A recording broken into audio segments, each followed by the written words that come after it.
중심으로 해서 Why couldn't me? Why couldn't we? 우린 왜 할 수 없었습니까? 한번 따라서 합시다. 우린 왜 할 수 없었습니까? 옆 사람 보면서 하면 난 왜 할 수 없었습니까? 이런 제목으로 함께 나누겠습니다. 기도에 대해서 말씀을 드리려고 합니다. 특별히 우리나라의 새벽 기도는 전 세계에서 우리나라만 갖고 있는 아주 독특한 신앙생활 방식으로서 한국 교회 문화이자 예배고 영성 생활입니다. 우리나라 새벽 기도의 역사가 여러분 누구에 의해서 언제 어디서부터 시작되었는지를 아세요? 제가 우리 한국 기독교사 연구 이덕주 목사가 펴낸 이 책을 읽어봤더니 우리나라의 새벽 기도인은 원산 부흥운동과 평양 대부흥운동 중간으로 추정하고 있습니다. 그게 언제냐? 1901년서부터 1910년 사이입니다. 기록으로는 평양 장대현 교회에서 길선주 박치록이라고 하는 분이 1905년부터 매일같이 새벽에 교회에 모여서 기도한 것이 그 시초라고 합니다. 그리고 이 새벽 기도회가 바로 평양 대부흥운동의 계기가 되기도 했습니다. 우리나라에서 새벽 기도회가 일어날 수 있었던 것은 종교적인 문화가 상당히 강했기 때문이죠. 우리나라는 샤머니즘 문화가 상당히 강합니다. 지금도 많은 사람들의 가정이나 사업장, 직장, 심령 속에 이 샤머니즘이 지배를 하고 있어요.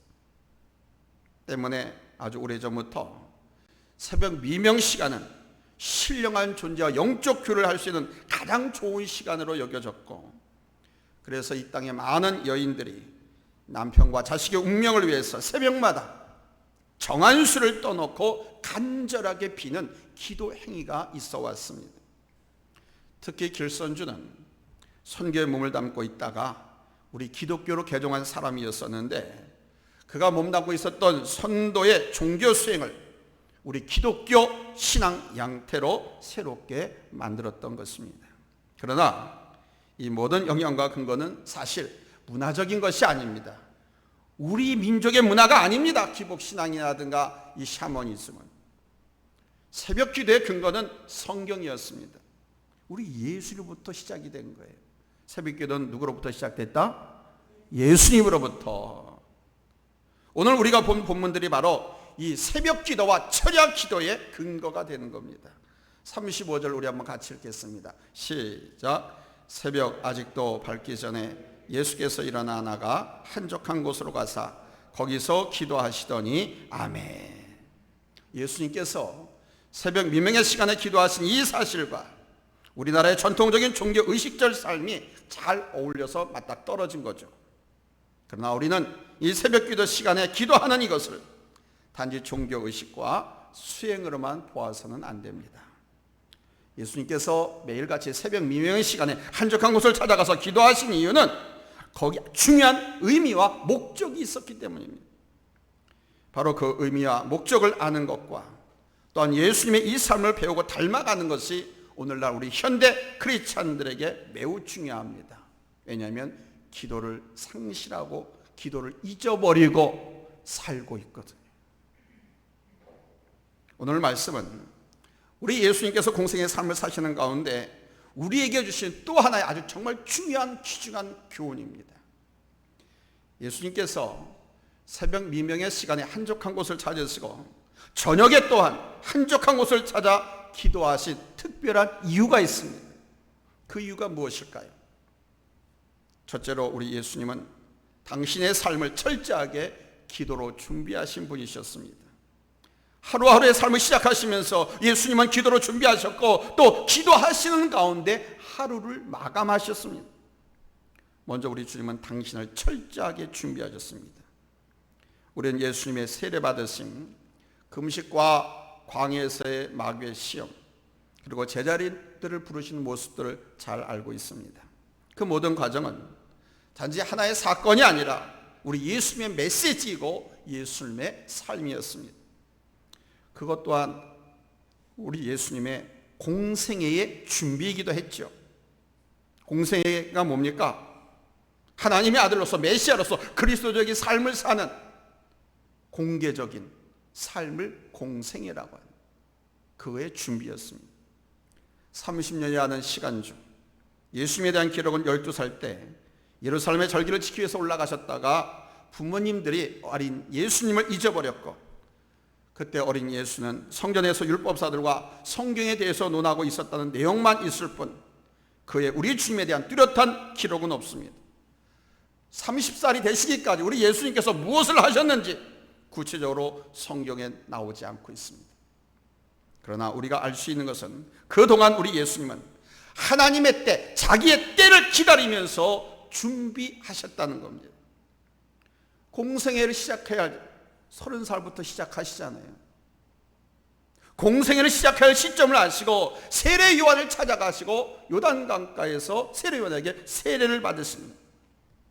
그 이후 유대 광야로 가셔서 40일간 금식하시고 제자들을 하나하나 부르시는 과정에서 우리 주님은 즉흥적으로 부르신 일이 없습니다.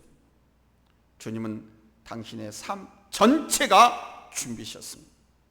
그리고 특별히 그분의 하루하루는 기도로 준비하셨습니다. 예수님의 기도는 그래서 바로 준비다, 이렇게 말씀드릴 수가 있습니다. 한번 따라서 합시다. 기도는 준비다. 우리는 지금 기도는 전부이고 기도는 목적으로 알고 있는데 또 그렇게 배웠습니다. 근데 우리 예수님께는 기도가 뭐냐? 준비였다는 겁니다. 하루하루 매일 아버지의 일을 하시기 전에 우리 예수님은 성부 하나님과 긴밀한 만남을 통해서 준비하세요. 단지 나의 필요, 곧 기도할 일들이 생겨가지고 새벽에 나와서 예배하고 기도한다면 그런 사람 응답이 이루어지거나 응답이 없으면 어떻게 됩니까? 중간에 그 기도를 중단하게 되죠. 그러나 그 기도하는 시간이 준비라고 하면 매일매일 중단할 수가 없게 되겠죠. 기도가 응답이 목적이라고 생각하니까 목적이 이루어지지 않으면, 또는 목적이 이루어지면 중단해 버리는 거예요. 근데 기도가 준비라고 생각하면 중단이 있을 수가 없죠. 왜? 준비 없이 어떤 결과도 기대할 수 없고, 특별히 그 결과는 성공적인 풍성한 열매의 결과인데 기도하지 않고는, 준비 없이는 그것이 이루어질 수 없거든요.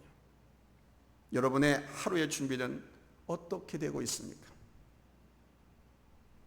매일매일의 일과가 거의 똑같고 반복적이기 때문에 습관적으로 그냥 그렇게 달려가고 있지는 않습니까? 자신의 하루를 위해서 아침에 일찍 일어나서 정리정돈하고 깊이 생각한 후에 출근하는 사람이 몇이나 될까요? 예수님의 사역도 거의 반복적인 것이었습니다. 그런데 우리 주님은 그냥 습관적으로 나가지 않으셨습니다. 항상 기도하고 그 기도가 준비였는데 그렇게 준비하고 나가셨습니다. 바로 이런 우리 예수님의 준비의 삶을 우리가 배워야 합니다. 그냥 해가 떠서 잠에서 깨어 일어나니까 하루 시작하는 것이 아니라 기도로 하루를 준비하셔야 돼요. 준비 없는 삶과 준비하는 삶의 결과는 여러분 엄청나게 다릅니다. 확실하게 다릅니다. 똑같습니다. 쉽게 생각하시면 학창 시절에 시험 봐봤잖아요. 시험 공부를 많이 한 사람과 열심히 한 사람과 똑똑하게 잘한 사람은 점수가 좋아요. 결과가 좋아요. 그러나 시험 준비를 하지 않은 사람, 결과가 어떻습니까? 또 시험 준비를 했어도 미련하게, 무식하게 잘못한 사람은 결과 역시 좋지 않습니다. 그래서 우리는 준비를 예수님처럼 하는 지혜를 얻어야 돼요. 오늘 말씀을 통해서 우리 예수님처럼 인생을, 우리의 삶을 기도로 준비해서 엄청나고 풍성한 열매가 맺혀지는 성공적인 응답을 얻으시기를 예수님의 이름으로 축복합니다. 할렐루야. 물론 준비 없이도 대충 그럭저럭 살아갈 수 있어요. 그게 보통 사람들이 살아가는 방식입니다. 그러나 우리 크리스찬들은 창조적 소수입니다. 구루토기들입니다. 특별히 오늘 이렇게 한 앞에 나와서 예배드린 여러분들은 우리 한국교회, 아니 세계교회의 구루토기들입니다. 많은 사람들이 코로나 때문에 숨어서 유튜브로 예배 드린다고 하면서 놀러가면서 차 안에서 예배를 드렸다라고 합니다. 차 안에서 예배 드립니까? 아이하고 놀고 장난하고 뭐하고 운전하느라고 이거 신경 쓰면서 설교를 드리고 하나님 앞에 집중합니까? 못 그러잖아요. 그러다가 이제 유튜브 예배도 안 드립니다. 말로만 유튜브로 예배 드렸다 그러고 한참 시간 지나고 나서 녹화된 방송으로 예배를 드립니다. 그것도 안 드립니다.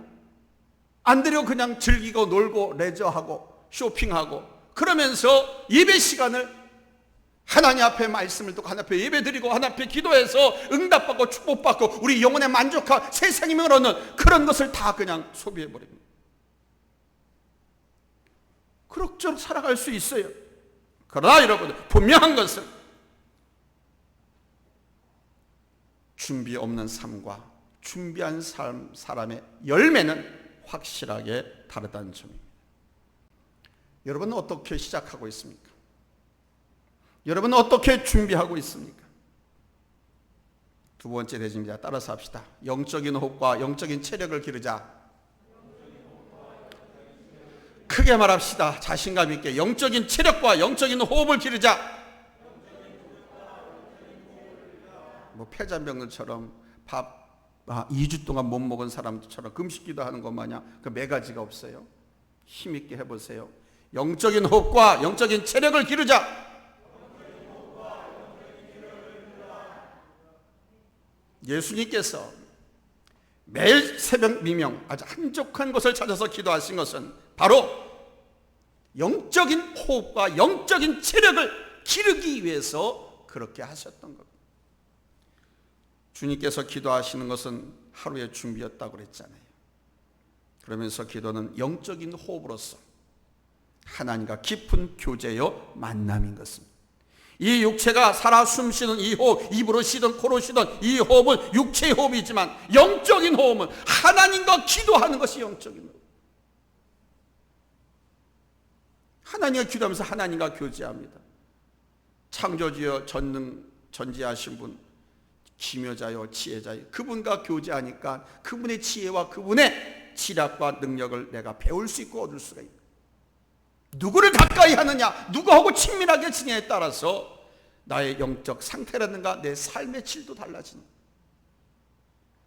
기도할수록 더 깊은 영적인 호흡을 하게 되고 그만큼 영적인 체력과 영적인 힘을 여러분 강건하게 여러분 채우는 줄로 믿습니다.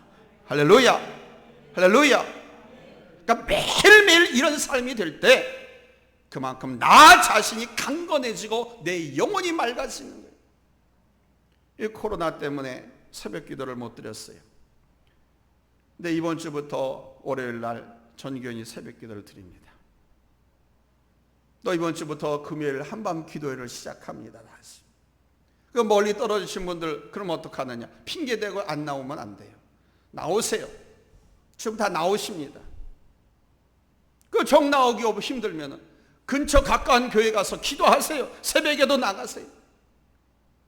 우리 한국에서 신앙생활 제대로 안 했던 사람들이 친구들이 외국에 유학을 가게 되면 새벽에 교회를 찾아 나가요.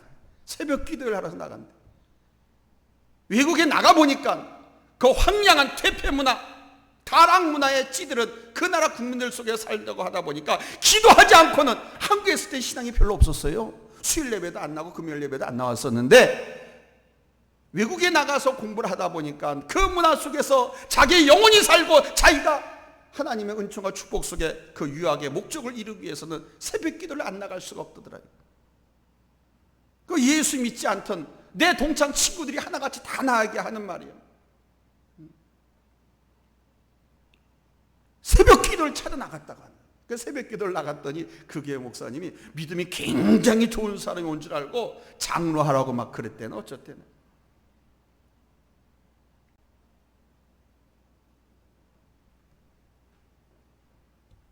매일매일 하나님 앞에 나와서 기도하면 내 시각이 달라지고 분별력과 판단력이 달라지고 지략이 달라지고 여러분 영적인 힘과 능력이 나오게 될 줄로 믿습니다. 우리 그리스도인들은요 가장 기본적으로 영적인 호흡, 이 영적인 체력을 길러야 하는 거예요. 여러분의 호흡의 깊이가 어느 정도라고 생각하십니까? 여러분의 영적인 체력이 어느 정도라고 생각하십니까? 사람이 체력이 약하면 호흡이 짧고 약합니다. 그리고 병이 들어도 호흡이 약하고 짧을 수밖에 없습니다. 나이 먹어서 연로하게 되어도 마찬가지죠. 나이가 들면 걷기도 힘들 뿐더러 조금 빨리 걸으려고 하면 호흡이 가빠가지고 힘이 듭니다. 또 멀리 걸을 수도 없습니다. 그리고 조금 힘이 든 일이나 좀 깊이가 있는 일들을 할 수가 없습니다. 체력이 딸려주질 않아요. 몸이 연약한 사람 운동을 하고 싶어도 운동을 할 수가 없고, 정말 무게가 있고 깊이 있는 일을 하고 싶어도 할 수가 없습니다. 그럴 능력이 안 됩니다. 몸이 약한 사람은. 그러니까 남을 의존할 수밖에 없고, 가벼운 일만, 쉬운 일만 대충 할 수밖에 없어요. 그런데 여러분, 이것이 영적인 삶에도 그대로 적용되고 그대로 나타나요. 영적인 깊이가 없는 사람은 깊이 있고 강도 높은 기도와 예배의 시간을 가질 수가 없습니다. 결국 말씀의 진리 가운데로 들어가기보다는, 영적인 깊이가 없는 사람은, 호흡이 짧은 사람은, 영적인 체력이 낮은 사람은 그냥 세상의 가볍고 재미난 가십거리들, 재미난 이야기들, 이런 것들만 쏙쏙 들어오길 바라고 거기에만 기대하고 거기에 마음을 뺏기고. 그래서 오늘 이 시대가 이런 위험이 있는 시대라고 해서 The era of right and sin, 경박 단소의 시대라고 말합니다. 정말 그래요. 가벼운 거, 얇은 거, 짧은 거, 작은 것만 자꾸 즐기려고 합니다. 조금이라도 무게가 있거나 두께가 있고 깊이가 있는 것, 긴 것들은 회피하려고 합니다. 그 예배 시간이 짧아지잖아요. 1시간 안에 다 끝내요. 여러분, 뿌리 깊은 나무하고 샘이 깊은 물을 한번 생각해 보십시오. 뿌리가 깊은 나무가 되는 것은 거목이 된다는 거예요. 작은 나무는 뿌리도 얕아요. 근데 큰 거목은요, 파보면 뿌리가 얼마나 넓게 길게 뻗어 있는지 몰라요. 뿌리가 길게 넓게 뻗어지는 과정, 결코 쉽고 가볍게 이루어지지 않습니다. 그 뿌리를 내리기 위해서, 깊은 샘을 파기 위해서 얼마나 많은 인고의 시간이 필요합니다. 그게 바로 훈련이고 그게 준비인 거예요. 그래서 경박단소를 찾는 사람은 인생의 승리와 성공을 말할 수가 없고 맛볼 수도 없는 거예요. 늘 말씀드리잖아요. 고생 없이 영광 없다. No cross, no crown. 스디슨 눈물의 맛을 먹어보지 않고는, 비에 젖은 밥을 먹어보지 않고는 성공을 말할 수가 없어요. 마귀는 철저하게 여러분, 우리 성도들을 그렇게 끌고 가려고 합니다. 고생하지 않게 쉬운 길이 있다. 그렇게 새벽 기도도 하고 수요일 예배도 참석하고 저녁 예배도 참석하고 기도회도 참석하고 그래? 뭐로 그렇게 힘들게 신앙생활을 해? 그냥 주일날 11시 예배만 한번 갔다 나와. 그리고 너무 집중해서 은혜 받으려고 하지 마. 은혜 받으면 저녁 예배도 나가야 되고, 은혜 받으면 수요일 예배도 나가고 싶고, 은혜 받으면 성령 충만 받으면 새벽 기도회도 하고 싶고 막 그렇거든. 봉사도 하고 싶고 전도도 하고 싶고 헌금도 하게 되거든. 그러니까 은혜 받으려고 하지 말고 예배 시간에도 그냥 멀찌감치 팔짱 끼고, 저 목사 얼마나 소리치나, 오늘 또 실수하는 말은 없나, 한번 그런 거나 봐. 마귀가 그렇게 유혹을 해요.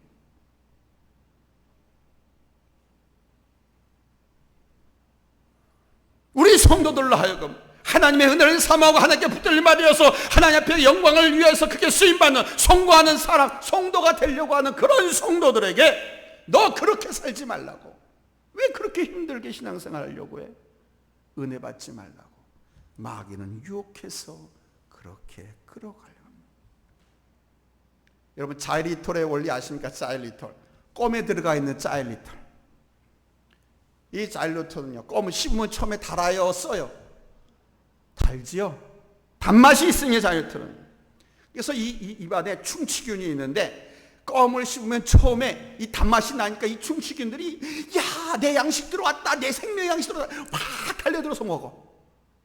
근데 이 자일리톨에는 영양분이 하나도 없어요. 단맛만 내는 거예요. 근데 이 자일리톨을 이렇게 엄청나게 먹는데 이 충치균이 영양분이 없으니까 어떻게 해요? 영양실조에 걸리는 거예요. 그래서 죽는 거예요.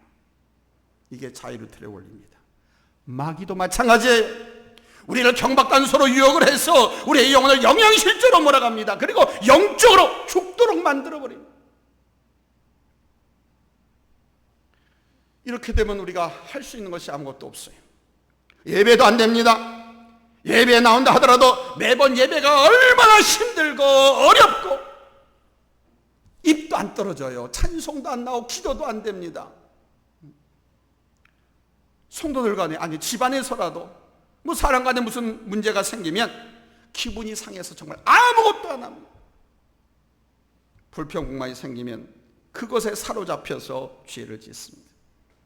일이 바쁘고 힘들면 그 일에 지쳐가지고 그냥 아무것도 안 합니다. 바로 경박단소의 사람은 재미만 찾기 때문에 자기 기분과 감정에 따라서 영적인 생활이 수시로 출렁거립니다. 출렁거린다는 무슨 말인지 아시죠? 편합니다. 편한다는.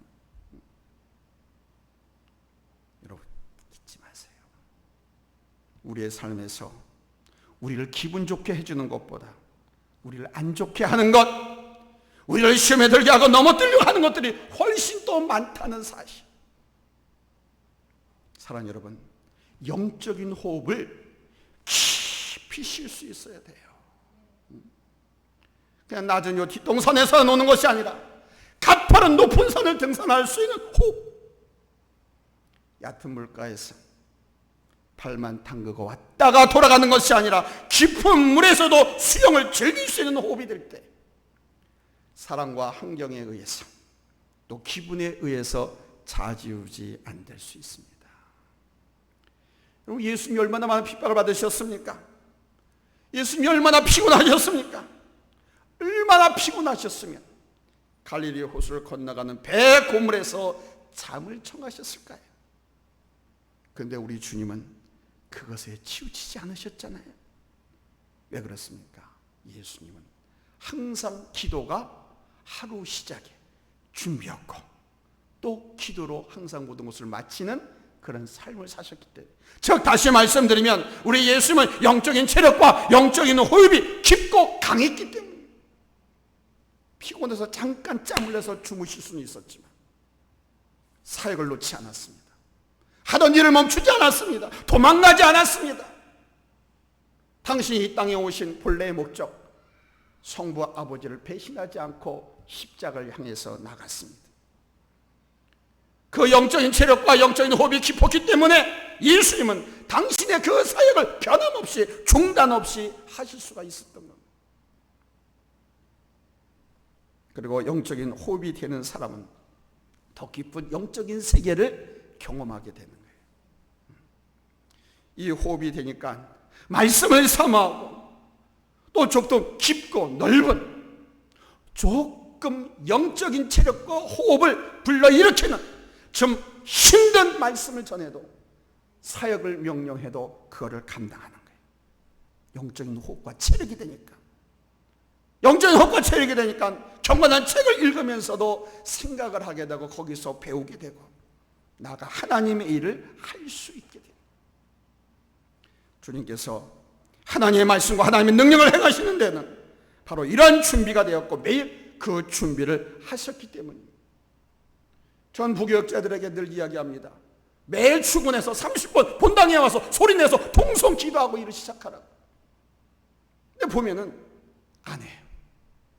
안 해. 그리고 힘들다고 그래. 기도로 준비 안 하고 영적인 호흡과 체력이 준비가 안 되니까 힘들지 못하지. 교회 일은요, 땅 짚고 헤엄치기예요. 내가 사회생활하면서 부교육자 생활을 같이 했었잖아요. 그러다 사회생활을 딱 놓고 교회만 전념, 풀타임으로 전 목회만 하니까 와, 얼마나 기쁘고 가볍고 얼마나 좋은지 몰라요. 근데 기도 안 하고 하면 하나님의 일은 기도 없이 할 수가 없거든요. 하나님의 일은 기도하지 않으면 열매도 거둘 수가 없거든. 근데 기도하지 않고 하니까, 내가 영적인 호흡과 깊은 체력을 준비하지 않고 무슨 사역을 하려고 하니까 힘들어. 그리고 포기하고 싶고 도망가고 싶고 그러는 거예요. 여러분, 우리 주님께서 하나님의 말씀과 하나님의 능력을 행하시는 데는 바로 이런 준비가 되었고 매일같이 그 준비를 하셨기 때문이었습니다. 더 깊은 영성으로 가기 위해서 여러분의 시간을 투자하십시오. 잠자고 놀고 죄 짓는데 여러분의 건강과 시간을 투자하지 마시고 영적인 호흡과 체력을 늘리는데 시간을 투자하십시오. 무릎 꿇는 시간을 투자하십시오. 그 시간을 많이 가지면 가질수록 더 깊은 호흡과 더 깊은 체력을 가지게 될 줄로 믿습니다. 할렐루야. 세 번째는 바로 이 영적인 호흡이 깊은 사람이 하나님의 사람으로 서기 때문입니다. 따라서 합시다. 영적인 호흡이 깊은 사람이 되자. 크게 합시다.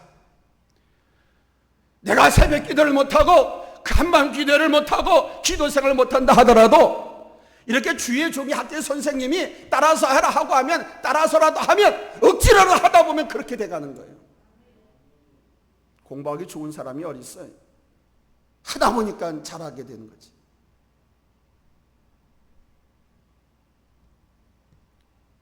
영적인 호흡이 깊은 사람이 바로 교회건 사회건 어떤 공동체의 지도자가 되는 것이고 그 사람이 리더가 될 수 있는 겁니다. 다시 말 들으면 영적인 호흡이 깊어야 멘탈이 강한 사람이 될 수 있다는 거예요. 멘탈이 강하지 못하면 조그만 시련, 상처에도 그냥 팍팍팍 쓰러지고 넘어지는. 그리고 패배주의에 빠져가지고 열등감에 빠져가지고 그냥 사회 속에서 숨어 지내고 인생을 실패한 사람으로의 모습으로 전락해버립니다. 우리 주님은 바로 이 준비의 삶을 사시면서 리더란 어떤 사람인가, 지도자란 어떤 사람인가를 가르치고 계신 겁니다. 오늘 본문을 통해서 제자들하고 우리 주님의 모습을 한번 비교해 보겠습니다. 35절로 37절입니다. 찾았으면 아멘 합니다. 다 같이 합독합니다. 시작.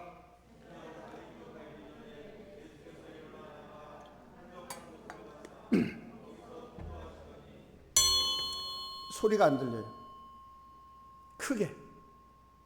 크게 읽습니다. 다 같이 시작. 새벽 아직도 밝기 전에 예수께서 일어나 나가 한적한 곳으로 가사 거기서 기도하시더니 시몬과 및 그와 함께 있는 자들이 예수의 뒤를 따라가 만나서 이르되 모든 사람이 주를 찾나이다.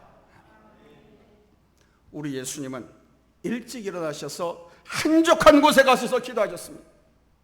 그러나 제자들은 이후에 주님이 어디 계신가?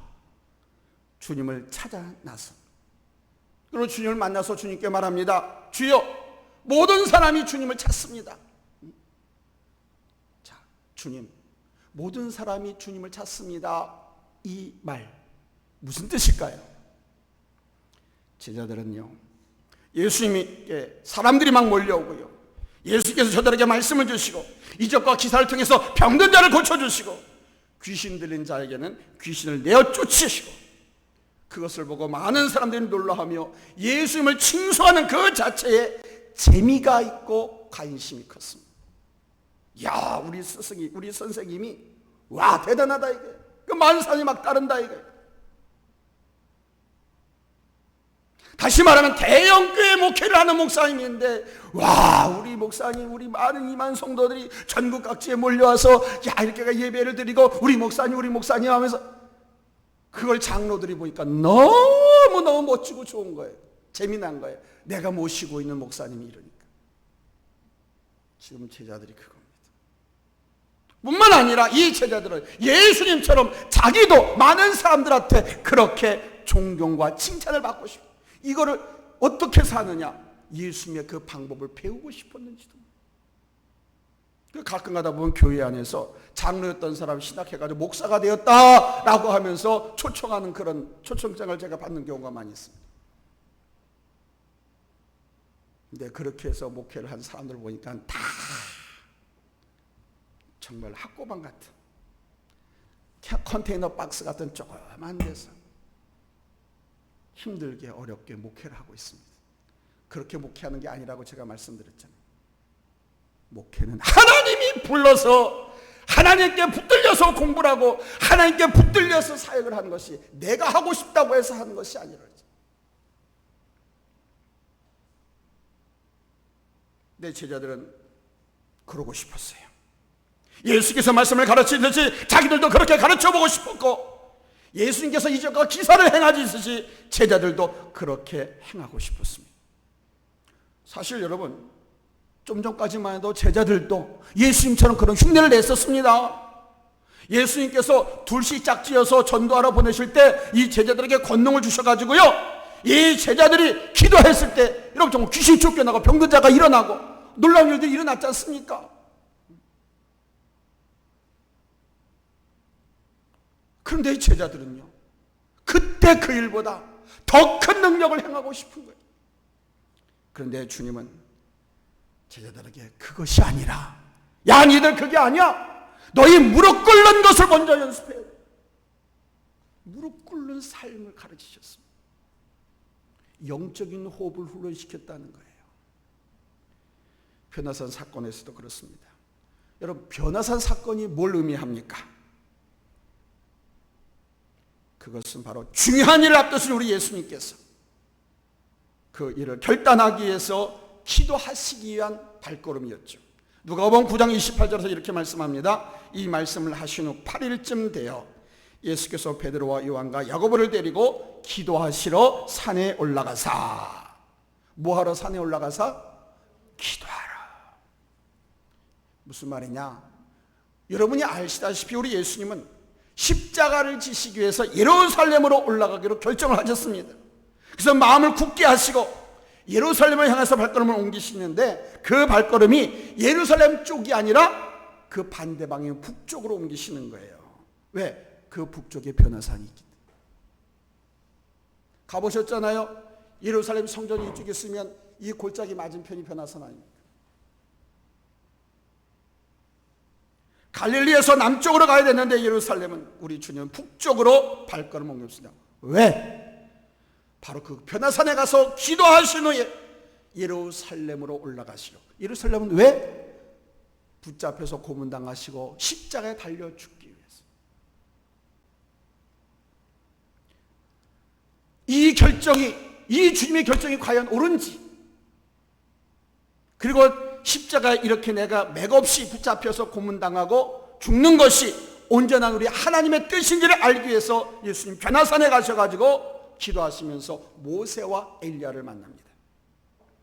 거기서 주님은 모세와 엘리야로부터 위로를 받으시고 격려를 받으시고 확신을 갖고 산 밑으로 내려오시게 됩니다. 그때 베드로와 야고보, 요한도 동행했습니다. 그런데 주님께서 산 밑으로 내려오셨는데 산 밑에서 이상한 일이 막 벌어진 거예요. 제자들이 막 쩔쩔매고 땀 흘리고 막 당황해가지고 어쩔 줄 모르고, 막 사람들이 막 웅성웅성거리고, 아이고 뭐 제자들이 뭐 저래. 귀신들이 아이 하나를 세워놓고 그 귀신을 쫓아내려고 제자들이 다 같이 달려들어서 씨름을 하고 있는 거예요. 귀신이 안 나가? 그러자 그를 지켜보던 서기관들이 제자들을 막 조롱합니다. 비난을 했습니다. 그것을 보시고 우리 주님께서 안타까워하시고 제자들이 못 고친 그 귀신 들린 아이를 고쳐주십니다. 그리고 이제 그것을 떠나서 집에 딱 들어갔을 때 제자들이 예수님께 조용히 묻는 거예요. 주님, 아까 낮에 그 산 밑에서 우리는 왜 못했습니까? 우리는 왜 귀신을 쫓아내지 못했습니까? 우리는 왜 그 아이를 살리지 못했습니까? 나는 왜 그 일을 못했습니까? 물었어요. 제자들은요 이미 귀신 들린 사람, 병 들린 사람 고쳐준 경험이 있다고 그랬습니다. 근데 왜 아까 낮에 그 산 밑에서는 못 고쳤는지, 왜 기적을 못 베풀었는지 예수님께 질문을 던진 거예요.